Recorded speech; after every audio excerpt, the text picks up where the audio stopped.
Ada.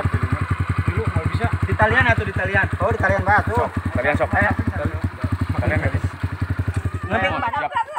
Carikem yang berusia 79 tahun asal Desa Lekok, Kecamatan Bandar Kaung, Brebes, yang hilang di hutan akhirnya ditemukan tim SAR gabungan pada hari Sabtu 9 Oktober 2021 sekitar pukul 11 waktu Indonesia bagian Barat. Warga Dukuh Mayana tersebut diketahui menghilang sejak Rabu 6 Oktober 2021. Warga menuturkan terakhir kali Nenek Carikem terlihat di hutan pasir kembang pada pukul 16 sore.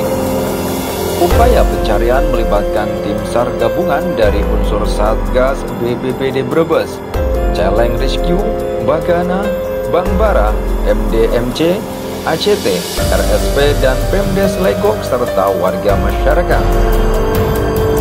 Koordinator Satgas Penanggulangan Bencana BPBD Kabupaten Brebes Posko Bumiayu, Budi Sujatmiko mengatakan Nenek Carikem ditemukan di hulu Sungai Cikoneng, Pegunungan Baribis pada pukul 11 waktu Indonesia bagian Barat dalam kondisi sehat.